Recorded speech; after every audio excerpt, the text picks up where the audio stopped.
오늘 하나님 말씀은 오해의 늪이라는 제목으로 말씀을 드립니다. 한 주간 더운 날씨 가운데서 하신다고 수고하셨습니다.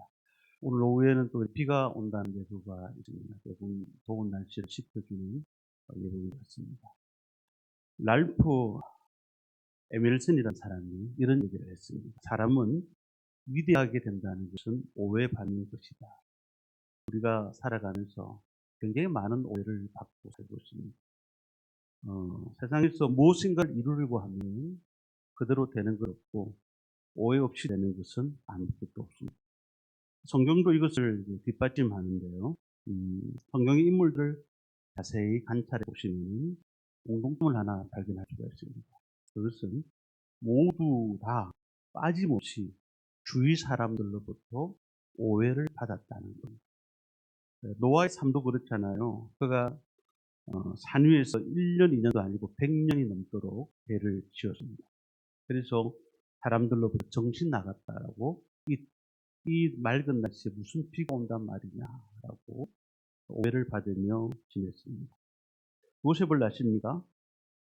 형들조차 이 요셉을 보면서 호황된 것을 꿈꾼 자다 그렇게 말을 했습니다. 오해를 받으면서 지냈지만은 결국 요셉은 그 꿈을 이루었던 것을 보게 됩니다.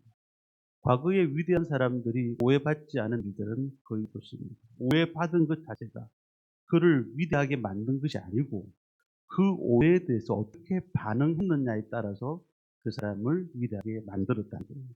교회에서, 가정에서, 일터에서, 직장에서, 사업장에서 우리가 오해를 받을 때에 그 오해에 대해서 어떻게 반응을 하느냐. 우리 그리스도인이라면은 누구라도 한 번쯤은 그런 일이 있을 것이고, 또한 우리는 물어봐야 될 사항이라는 것입니다. 우리가 지금 이제 사도 바울이 3차 전도 여행을 공부하고 있습니다. 본문에 보면은 사도 바울은 20년 만에 예루살렘으로 돌아오게 됩니다. 그런데 얼마나 보고 싶은 곳이었을까요? 그 예루살렘이라는 것은 유대인의 유대인이었던 바울이 볼 때는 정말로 그곳이 자신의 본고지였고, 그리고 그곳에 예루살렘 교회가 있기 때문에 가장 기뻐하고 꼭 가야 되는 곳으로 생각을 했습니다. 그런데 많은 사람들이 말렸습니다. 예루살렘으로 가는 고난이 있을 것이라고 생각을 한 것이죠. 그래서 빌립의 딸은 눈물을 흘리면서 말렸고, 제자들은 바지를 붙들고 말렸고요. 그리고 동력자 누가까지 나서서 예루살렘으로 가는 것을 막았다고 말합니다. 그런데 이 수많은 만류에도 불구하고 바울은 예루살렘으로 입성을 합니다. 3차 전도여행을 떠나고 이제 다시 돌아오는 예루살렘. 그 선교 보고를 할 수 있으니까 얼마나 기쁘겠습니까? 자, 그런데 예루살렘에 가서 많은 사람들이 환영을 받고 그냥 많은 사람들에게 기쁨을 받는 것이 아니고 수많은 사람들의 오해를 받았다라고 이렇게 성경은 말씀하고 있습니다. 바울이 예루살렘에 도착한 첫 번째 날의 분위기는 그렇게 나쁘지 않았습니다. 21장 17절의 말씀 보면은 예루살렘에 이른 형제들이 우리를 기꺼이 영접하거늘 이라고 했습니다. 기꺼이라고 했습니다. 반갑게 맞이했다라는 거죠. 그러니까 이 바울이 그분은 사역 보고를 하지 않습니까? 18절, 19절 말씀인데요. 우리 18절, 19절 말씀을 우리 함께 읽도록 하겠습니다. 같이 읽습니다.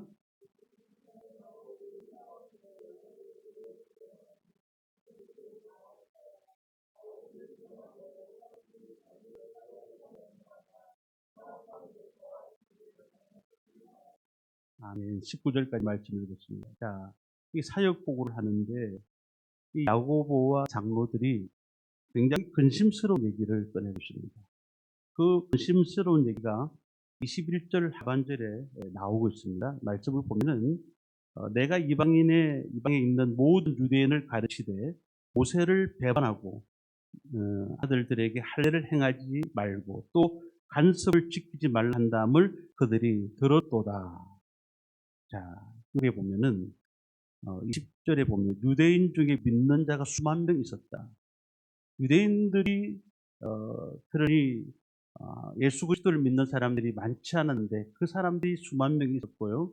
근데 그 사람들은 특별히 이 바울을 받아들이긴 하지만은 이 바울이 가지고 있는 신앙을 받아들이지 못하고 있습니다. 왜냐하면은 이 바울이 율법에 대해서 좀 다르게 생각한다는 거예요.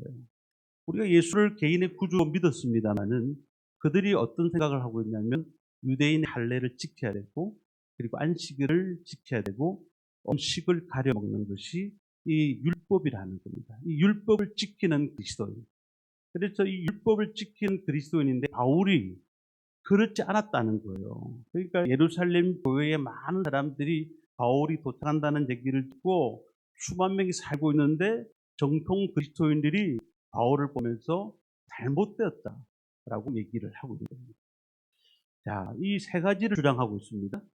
첫째는 바울이 모세를 배반했다는 겁니다. 모세를 배반했다는 것은 율법을 지키지 않았다는. 두 번째는 유대인들에게 할례를 주지 말라고 했습니다. 세 번째는 유대인들의 전통을 무시하라고 가르쳤다. 그래서 우리가 이 유대인의 전통을 무시하라고 가르친 것이 바울이 사실인가? 그렇지가 않거든요. 바울이 가르친 것은 이방인이 구원받기 위해서 할례가 필요 없다고 가르친 거죠. 이방인들은 그들이 구원을 받기 위해서 할례에 대해서 말씀하지 않으셨잖아요. 그래서 그 이방인들은 뭐 법을 지키거나 음식을 먹거나 안식일을 지키거나 할례를 할 필요까지는 없다라고 얘기를 했습니다. 그런데 너희들이 할례를 행하는 것에 대해서는 막지 않겠다. 왜냐하면 그것이 안식일을 지키고 음식을 가려 먹는 것까지도 너희들 편한 대로 해라 라고 얘기를 했습니다. 그러면서 뭐라고 하죠? 할례냐 무할례냐가 중요한 것이 아니다. 그리스도 안에 있는 것이 중요하다. 그렇게 말을 했다는 겁니다. 자, 우리 사도 바울이 그의 사랑하는 제자 디모데에게 할례를 행했습니다. 그런데 그 어머니는 유대인이고 아버지는 헬라인이잖아요. 그래서 반은 유대인이고 반은 이방인입니다. 그 유대인들에게 상처를 입히지 않기 위해서 그 디모데에게 할례를 행했다는 것입니다. 그러니 바울은 유대인들의 전통을 무시하거나 파하지 않았다는 것을 전가하는 것입니다. 그런데도 불구하고 수만 명의 유대인 그리스도인들이 뭐라고 합니까? 세 가지 악감정을 가지고 나쁜 소문을 내기 시작하는 겁니다. 그 주장하는 근거가 어디에 있을까요? 21절 말씀을 아까 읽었습니다만 내가 이방에 있는 모든 유대인을 가르치되 모세를 배반하고 아들들에게 할례를 행하지 말고 또 안습을 지키지 말라 한다는 말을 그들이 들었도다.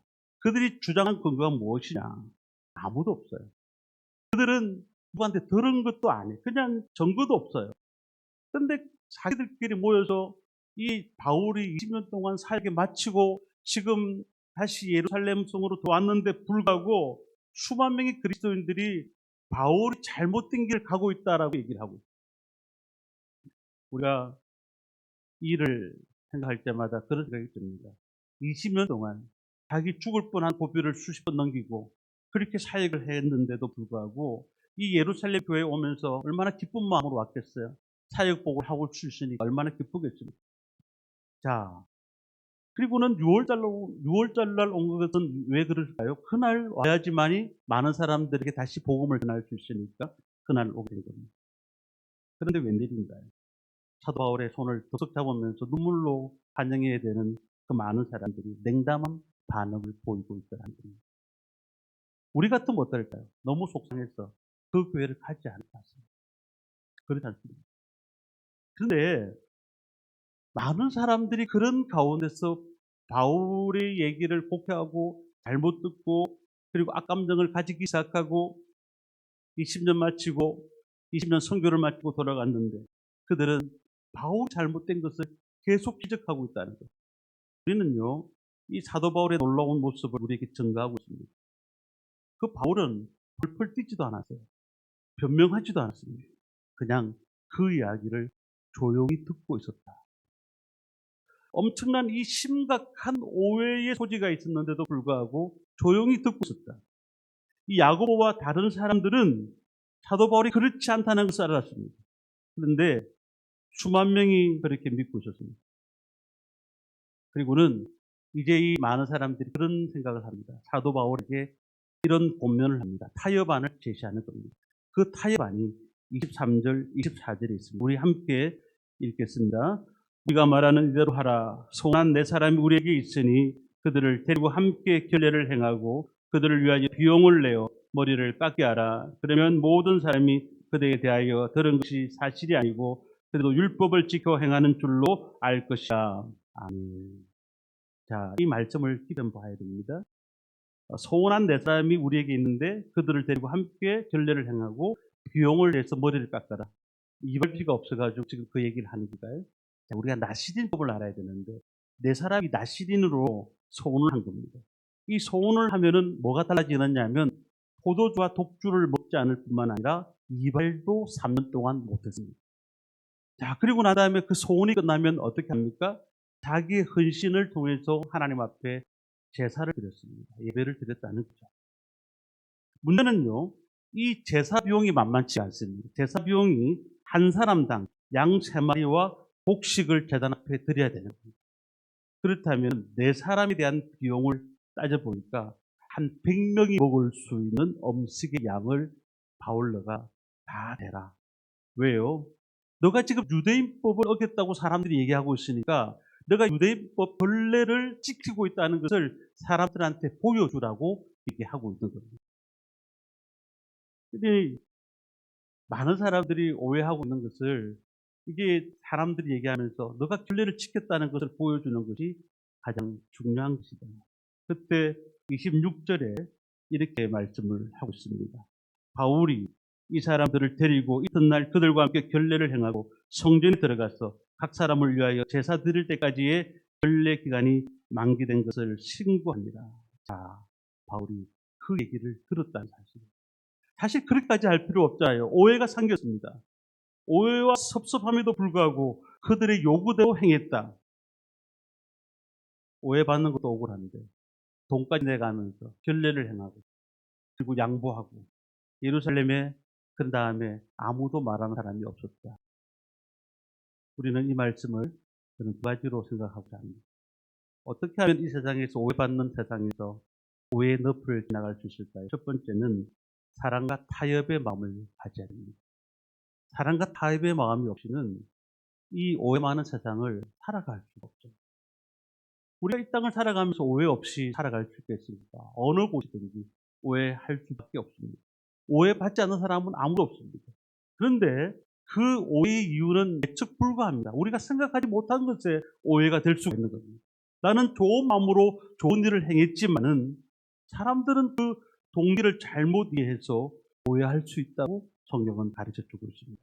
문제는 내가 오해가 있느냐 없느냐, 내가 오해를 받느냐 안 받느냐가 아니라 내가 오해받을 때 그 오해를 어떻게 다루느냐가 더 중요한 것입니다. 같이 싸울 것입니다. 벌쩍 뛸 것입니다. 나를 오해하는 자와 함께 그 사람을 청산하고 원수지간으로 지낼 것입니다. 아니면은 하나님 앞에서 나의 태도를 올바로 가지며 사랑과 양보의 마음을 가지고 평생 살 것이다. 우리는 어떤 것인가를 선택해야 된다는 겁니다. 왜냐하면 오해에 대한 우리의 태도가 우리의 성품을 보여주기 때문에 그런 것입니다.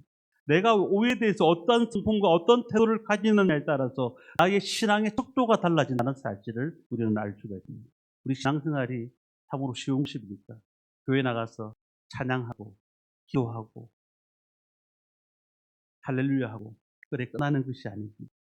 직장의 수많은 일 가운데서도 많은 사람들이 우리가 일을 하다 보면 오해할 때가 있는데 그러면 우리가 신앙 안에서 만났던 우리가 성격이 다르고 환경이 다른데 어떻게 오해가 되지 않을 수가 있냐는 겁니다.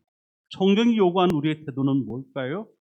사랑과 타협, 양보, 오해를 풀 수 있도록 오해를 받으라는 겁니다. 오해를 받으라. 한 걸음 양보하고 그 걸음 그 의견에 따라서 타협하는 겁니다. 내가 안 했다고 펄펄 뛸 때 거기에는 불화가 생기고 싸움밖에 아무것도 남는 것이 없더라는 겁니다. 어느 유치원 선생님이 자모들을 초청해가지고 종이 한 장씩 다 나눠줬습니다. 질문을 냈습니다. 지금 당신의 아이들이 이 유치원을 다니고 있는데 당신의 어린 아이들이 어떤 사람이 장사되기를 원하십니까? 이 드리 종이에 다 적어주십시오. 그랬더니 어떤 어머니는 기술자, 학자, 의사, 판검사 쭉 다 바라는 것들을 한 가지씩 다 적었습니다. 그런데 한 어머니가 좀 색다른 대답을 했습니다. 그렇게 들었습니다. 미안합니다. 제 잘못입니다. 하고 말할 줄 아는 사람이 되기를 바랍니다. 미안합니다. 제 잘못입니다. 하고 말할 줄 아는 사람이 되기를 바랍니다. 자, 우리는 어떻습니까? 보통 기술자, 학자, 의사, 판검사 그렇게 되기를 원하지 않습니까? 그런데 이 한 어머니는 그 아이가 커서 미안합니다. 제 잘못입니다. 라고 말할 줄 아는 사람이 되기를 원한다는 거예요. 이 사람이 가장 큰 사람이라는 거예요. 그런 사람이기 때문에 그런 말을 할 수가 있는 거예요. 사도 바울의 태도를 통해서 하나님은 우리에게 사랑과 양보를 강요하십니다. 그런데 사도 바울에 대한 오해가 여기서 끝났으면 얼마나 좋겠습니까? 또 다른 오해가 생기기 시작합니다. 그 말씀이 28절 말씀인데요. 우리 28절 말씀을 함께 읽겠습니다. 외치되 이스라엘 사람들아 도우라. 이 사람은 각처에서 우리 백성과 율법과 이곳을 비방하여 모든 사람을 가르치는 그자인데 또 헬란을 데리고 성전에 들어가서 이 거룩한 곳을 더럽혔다 하니. 자, 우리가 잘 아는 것처럼 성전에는 아무나 들어갈 수가 없습니다. 지성소에 대제사장이 1년에 한 번씩 들어가고, 그리고 성소에 제사장이 들어갑니다. 유대 남자 중에서 특별한 사람만이 또 그곳에 들어가는 거죠. 여인들이 들어갈 수 있는 또 성전이 있었습니다. 성소가 있었습니다. 그러니까 아예 이방인들은 그 앞에 벽을 쌓아서 성소에 들어갈 수 없도록 되어 있습니다. 지금 어떤 고소를 하고 있습니다. 사도 바울이 헬라 사람 들어온 비보를 데리고 성전에 들어갔다는 거예요. 이방 사람이라는 거죠. 이 사람을 들어가는 것을 봤다는 거예요. 자, 29절 보니까 이는 그들이 전에 에베소 사람 드로피모가 바울과 함께 시내에 있음을 보고 바울이 그를 성전에 데리고 들어간 줄로 생각합니다라. 헬라 사람들을 예루살렘 성전에 들어갔는데 이 성 안에 들어간 것을 성전으로 들어간 것으로 잘못 본 것입니다. 무리를 충동합니다. 이때는 그리스도인이 아니라 유대인들이 충동하기 시작합니다. 그 소아시아 선교를 할 때 그를 반대했던 유대인들이 사도 바울을 고소하고 있습니다. 그래서 어떻게 합니까? 사도 바울을 성전에 들어갈 날에 멱살을 잡고 그를 끌고 와서 성문 밖으로 쳐불고 꽝물 닫아버립니다. 너는 성전에 들어갈 자격도 없다. 성소를 더럽힌 자가 아니냐라고 사도 바울을 막 때리기 시작합니다. 이때 이제 이 때린 모습을 로마의 천부장과 군사들이 보게 되고, 그리고 그 사실을 보게 되니까 어쨌든 바울을 두고 가는 겁니다. 구하러 온 것이 아니고 성내에 소란이 있으니 소문이 날까 싶어서 군사들이 가서 데리고 온 것이죠. 자, 바울이 복음을 전하고 돌아왔지만 바울을 보면서 율법 폐기론자라 하고, 그리고 모함을 하고, 바울이 이방인을 성전 안으로 데려갔다고 누명을 씌우고, 참으로 우리는 이 모습을 봅니다. 바울을 잡아서 죽이기 위해서 억지에 불과합니다. 이때에 우리 그리스도인들을 가만히 보십시오. 어떤 비그리스도인들이 기독교의 반감에 대한 얘기를 책을 통해서 제가 봤는데 한 구절만 읽어보겠습니다. 기독교는 공격성과 폐쇄성이 강합니다. 이중구조를 갖고 있습니다. 특히 이웃 종교에 대해서는 굉장히 공격적입니다. 수만 명이 모인 집회에서 사찰이 무너지게 하려고 기도하는 기독교인들을 볼 때에 무서울 정도입니다. 당군상과 불상을 무너뜨리려고 하고 있어요. 이것이 과연 평화를 사랑하는 종교라고 말할 수가 있겠습니까? 우리가 이들의 평가를 무시해서는 안 됩니다. 기독교가 이기주의라는 것, 그리고 당군상이 무너지라고 그렇게 얘기하고 있고, 그 앞에 사찰이 들어섰다고 사찰이 무너지라고 기도하고 있는 것이 교회라는 겁니다. 그러나 우리는 분명히 한 가지는 알아야 됩니다. 잘못된 것은 잘못된 것이죠. 그러나 우리는 분명한 것은 생명이 없는 세상은 기독교의 진리에 대해서 길을 닫고 싶어 합니다. 우리가 기독교에서 아무리 좋게 자유주의 신학을 가지고 그들과 함께 하자. 모든 종교에는 구원이 있다. 그리고 당신들도 우리를 인정해 주겠다라고 시작하는 그 순간에 하나님의 진리와 모순이 다 빠지게 되고, 그때 기독교에 대해서 소리를 듣는 것이 아니고 기독교도 우리가 똑같다라고 그들은 분명히 얘기하겠습니다. 우리는 분명한 것은 질지는 타협을 해서는 안 됩니다. 그러나 그 외에는 바울처럼 사랑과 타협과 양보의 마음이 필요한 것입니다. 그렇다면 여기서 우리가 필요한 것이 무엇인가? 이런 어려움 가운데 필요한 것은 하나님을 바라보는 믿음이 필요한 것입니다. 바울의 1, 2, 3차 전도 여행을 통해서 무엇을 느꼈습니까? 바울의 생애는 하나님께서 이끌어 가셨다는 것. 그리고 그가 평생 동안 그 어려운 가운데서도 하나님을 바라보는 훈련을 했습니다. 그래서 로마에 끌려가서 마지막 사도행전 28장 31절에 이렇게 말합니다. 하나님 나라를 전파하며 주 예수 그리스도에 관한 모든 것을 담대하게 거침없이 가르치더라. 그의 삶을 증가하고 있습니다. 그는 모든 생애를 하나님 앞에 맡겼습니다. 오해받을 때는 너무 원통하고 분하지만은, 그러나 이 모든 것이 하나님이 아신다는 것을 생각하고 그리고 하나님께 모든 것을 맡기니까 그의 인생은 하나님이 주관하실 것을 믿으니까, 그러니 이 땅의 모든 것은 하나님이 함께 하신 걸 믿으니까 그 오해를 내가 다른 사람이 하더라도 괜찮다. 하나님만 알아주시면 된다. 그런 믿음이 있다는 겁니다. 인간의 힘으로는 우리가 할 수 있는 것 막 많은 어려움들이 있을 때 풀로 어떻게 갑니까? 다 개인적으로. 하나님께서 이 문제를 해결해 주실 것이라는 믿음을 가지고 있었다는 겁니다. 그렇기 때문에 우리는 이기려고 하지 말고 엎드려야 될 줄 믿습니다. 탁월한 설교가 스펄전 목사님이 이런 일기 내용을 보면 이렇습니다. 목회하다가 굉장히 낙심했어요. 교회에 좋지 않은 소문이 막 들어요. 근데 그 오해를 풀려고 막 몸부림쳐 보는데 안 되는 겁니다. 그래서 이제 그 목사님 사임하기로 결정합니다. 마지막으로 교인들을 다 신방하기 시작합니다. 근데 어느 교인 가보니까 농사를 짓는 교인이 있습니다. 농촌에 갔습니다. 근데 그곳에 소를 치우고 있는 거예요. 근데 소가 이상한 행동을 합니다. 소가 목을 소우리까지 빼면서 풀만을 계속 쳐다보고 있는 겁니다. 한 마리가 아니라 여러 마리가 그 우리를 넘어가지도 못하는데 목을 길게 빼면서 이게 계속 풀만 쳐다보고 있는 겁니다.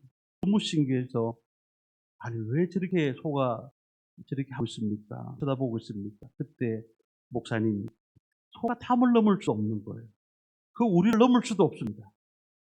내가 언젠가는 저 문을 열어줄 것을 믿고 문 열어주기를 기다리고 있는 것이에요.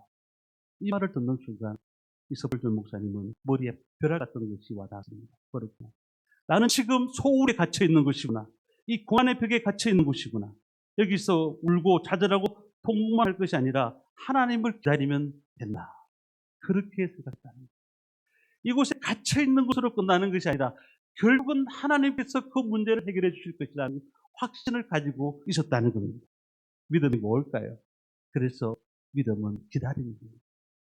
오해와 좋지 않은 환경 가운데서 나를 넘어지게 하지만은 하나님께서 그 모든 환경을 합력하여서 선을 이루어 가시는 하나님의 은혜가 있다는 사실을 믿으시기를 바랍니다. 우리가 오해로 말미암아 참으로 여러 가지 힘든 가운데 있는 바울. 그러나 바울이 빌립보서 1장 2절에 이런 간증을 남깁니다. 형제들아, 나의 당한 일이 도리어 복음 전파의 진전이 될 줄 너희가 알기를 원하노라. 그 때문에 로마로 끌려가서 로마에서 복음을 전할 수 있는 길이 생겼잖아요. 그러니까 이 바울은 이 오해로 말미암아 잡혀간 것이 하나님 앞에 복음 전파에 놀라운 은혜가 되었다라고 얘기를 하고 있습니다. 제가 어떤 오해를 받으셨습니까? 어찌 보면 그것은 피할 수 없는 것일 수도 있습니다. 어떤 분들은 평생 오해받으면서 풀려고 하지 않은 분도 계십니다. 사탄은 어떻게 하든지 교회에 동되는 교회에 오해의 씨앗을 계속 뿌립니다. 그래서 그 오해의 씨앗을 가지고 자꾸 사람을 무너뜨리는 것이 사탄입니다. 우리가 주의를 하고 있으면 그런 문제가 많이 생깁니다. 그래서 어떤 분이 그런 얘기를 하더라고요. 우리 교회는 주의를 안 한다. 예배만 드리고 가는 교회다. 이런 일이 일어나지 않기 위해서 그런 얘기를 하시는 목사님도 계셨습니다. 그러나 우리가 예배만 드리면은 아마 예배만 드리고 교회를 하지 않고 지부를 향해 가신다고 하면은 어떨까요? 1년만 지나면 그 교회에 오기가 싫을 것입니다. 왠지 아십니까? 우리는 교제하면서 떡을 떼면서 또 많은 사람과 나누면서 하나님 앞에 온전히 서는 성도가 하나님께서 만들어 가시는 겁니다. 어떤 분은 그런 얘기합니다. 왜 전도회를 만들어서 자꾸 싸우게 만드냐? 왜 교육관을 만들어서 우리를 힘들게 하느냐? 그거 없이도 교회가 되지 않느냐? 그러나 지상의 어느 교회도 일하지 않는 교회는 없습니다. 지상교회 7교회, 아시아 7교회 보면서 모든 교회는 일했습니다. 문제는 어떻게 칭찬받는가, 책망받느냐가 중요한 것입니다. 필라델비아 교회 보시죠. 요한계시록 3장 8절 보니까 볼지어다 내가 내 앞에 열린 문을 두었으되 능히 닫을 사람이 없으리라. 내가 내 행위를 아노니 내가 작은 능력을 가지고서도 내 말을 지키며 내 이름을 배반하지 아니하였도다. 작은 내 행위를 안다. 내가 작은 능력을 가지고서도 내 말을 지켰다라고 합니다. 그러나 라오디게아 교회를 보십시오. 3장 19절 보니까 무릇 내가 사랑하는 자를 책망하여 징계하는 그러므로 내가 열심을 내라. 회개하라. 열심을 내라. 열심을 내지 못한 것도 하나님께서 회개하라고 말씀하십니다. 우리 교회가 앞으로 지향하는 것은 우리에게 대그룹 낮예배만 드리는 모임이 아니라 소그룹을 만들 겁니다. 근데 이 소그룹을 만드는데 늘 걱정이 뭔지 아십니까? 사람이 만나는 곳에는 힘들 수밖에 없어요. 만날 때마다 좋은 얘기만 하는 게 아니고 좋지 않은 얘기들이 나오는 거예요. 그러니까 분명한 것은 나눠서 함께 예배를 드리고 나눠서 그곳에서 뭐 구역 예배를 드리든 소그룹을 하든 셀 모임을 하든 어떻게든지 말씀을 가지고 함께 나누는 것이 맞는 거예요. 그러면은 그곳에 좋은 일만 있냐는 거예요. 안 좋은 일이 많습니다. 뭐 집안 얘기를 해다고 난리가 나기도 하나 엉망인 경우가 많아요. 그렇지만 그렇다고 해서 소그룹을 안 나누는 게 아니에요. 나누어서 부딪히면서 그 사람을 알게 되고 그러면서 함께 가는 것. 이것이 교회라는 사실입니다. 우리가 그거 무서워가지고 소그룹 나는 참석 안 합니다 라고 말해서도 안 되는 겁니다. 어느 목사님이 교회 주변에 다니다가 담배를 누가 피우고 있어가지고 담배를 피우고 있는 모습을 멀리서 어느 교인이 본 겁니다. 그러다 그걸 딱 보더니 우리 목사님 담배 피다고 그런 얘기예요. 어떤 목사님은 동네 앉아서 막걸리를 마시는 분들에게 전도를 하고 있는데 우리 목사님 막걸리 마시고 있다고. 그래서 그 목사님은 쫓겨났다는 얘기를 제가 들었습니다. 우리가 알게 모르게 다른 사람의 마음에 오해의 씨앗을 심고 있는지 모르는 겁니다. 다시 말씀드립니다. 사탄은 이 오해의 씨앗을 가장 심기 좋은 옥토가 어디냐? 바로 교회라는 사실을 아시기를 바랍니다. 말씀을 정리합니다. 우리가 참으로 어떻게 이 땅을 살고 있습니까? 사도 바울의 삶을 통해서 여러 가지 교훈을 받아야 됩니다. 오해받았다면 오해 속에서 좌절하거나 원망하지 마십시오. 더구나 싸우지 마십시오. 사랑과 양보의 마음을 가지시기를 바랍니다. 그때에 주님께서도 고난의 길을 가시면서 내가 이렇게 고난받았다라고 말씀하지 않으셔서 그 고난의 길은 다 알잖아요. 하나님께 우리가 가는 길.